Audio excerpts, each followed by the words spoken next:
Послушайте, эти ребята, которые сейчас стоят, у них приказ отвезти вас отсюда. Они не могут вам ответить. Наших детей тоже приказывали избивать. Давайте мы послушаем. Давайте послушаем. Им сказали нас отвезти. Мы отойдем, потому что есть, наверное, какие-то законодательные акты или что-то, которые говорят, от режимного объекта нужно находиться на каком-то расстоянии. Все правильно, все. Этот человек, послушайте, этот человек выполняет свою задачу. И он ее выполнит, независимо от того, как вы себя будете вести. Объясните мне, о каком раздражении их идет речь, когда 3 суток мы не знаем, где наши дети. Это мы раздражены. Мы их раздражаем, бедные люди. Эти ребята не знают ответов на эти вопросы.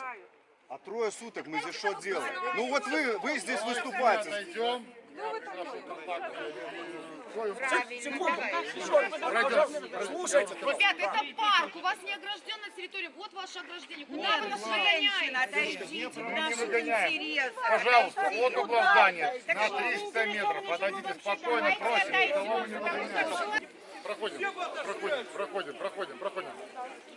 Проходим вглубь парка чуть-чуть, отдаляемся. Отдали гипс, и там был один молодой человек, его встречала семья и 2 детей. Ему руку вывернули, он весь черный, и он сказал, как их перевозят в заках. Значит, наши дети, там, братья и сестры, лежат на полу, руки так, и еще, если слово скажешь, кляп в рот ставят, а эти падлы сидят и ноги на них ставят. Вот их так переводят, а избивает страшно, выводят вот там. Вчера я палец сломали, это там он, вот, а здесь вот выводят вот сюда во двор бьют, а потом еще как бьют, становится, как ручеек, как раньше таскали и этими самыми, господи, ремнями, вот так и их. Если ты не идешь, так веревку завязывают и тянут друг за другом. И каждый должен ударить по спине. Вот что мне сказал вчера человек. Расскажите, как вам поломали, при каких обстоятельствах? Вот когда эти вот черные машины выезжали, ну не только я, и многие же мамы вышли так вот, не пускали. Ну даже мне соседка пришла, там мне на телефоне этот момент, когда мне, вот. Ну это ладно, это все ерунда. У нас есть девочки-волонтеры, которые составляют списки. Вы подходите туда, говорите фамилия, имя, отчество и что еще нужно? И год рождения. Наши волонтеры составляют эти списки. Мы эти списки подаем контактному лицу, мне назвались тут либо Андрей, либо Дмитрий. Он на этих списках проставляют плюсиком. Люди, которые находятся здесь. Все, мы знаем, что они здесь, пока с ними все. Остальные люди, эти списки, мы будем пытаться выяснить, где эти люди. Ну, шукаю от свого сина, Купаву Вітовта. Ён скончыў мастацкі каледж і у тым годзе скончыў гістарычны факультэт БДУ. І ён пайшоў на гэты пратэст 9 дзе-то каля 10, может быть, так. Докладно не могу сказать. Вот. Были у нас 2 контакты телефонные, где-то в половине 12. Я ему сказал, гляди осторожно. И потом, может, маці дозвонилася, ці он ей позвонил у половине 1, сказал, что метро уже не ходит, и они пошли до Стелы пехом. Ну вот и все. Вот, тому теперь вот уже 4-й день мы его шукаем. Фактично отфутболивают с одной инстанции в другую. 78 год. Касай находится. 29. Можете записать фамилию, 366 78 11. Андрей Александрович. А сюда тоже нам надо?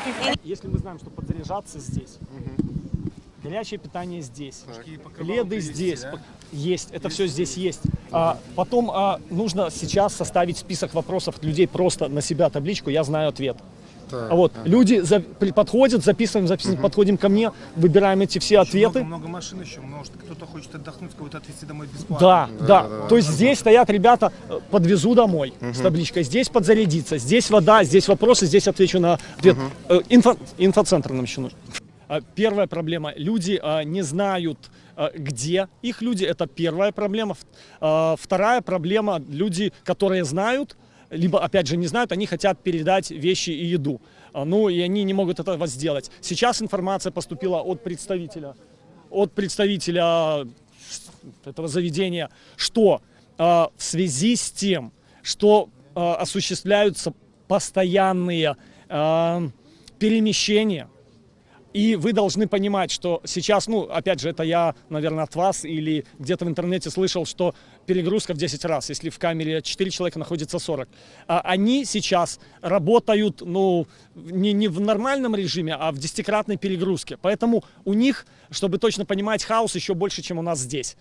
Я ищу дочь. Гицович Викторию, которую забрали, я бы сказала, даже похитили 11 числа, не сказав за что, не объяснив. Была она со своими коллегами, шла с работы, остановили на мосту. В общем-то, они перекрыли движение на 2 машинах на огромной скорости. Забрали 3 девочек и коллегу мальчика, усадили, одну девочку отпустили, очень жестко задерживали вот эту вот девочку, которую отпустили, с оскорблениями, угрожали ей, конечно. Вот, посадили в машину, увезли в неизвестном направлении. Машина была без номеров.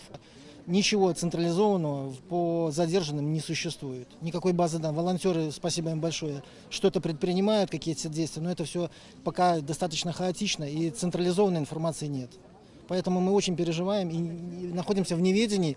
Некоторые люди по 3 дня, наверное, минимум. 11 числа вечером, поздно, 11:30, в 12 часу, разговаривала по телефону с моей младшей дочерью и говорит, что мы уже едем домой. Они посещали своих друзей с подружкой. ОМОН подрезал их, и милиция здесь подспела сразу.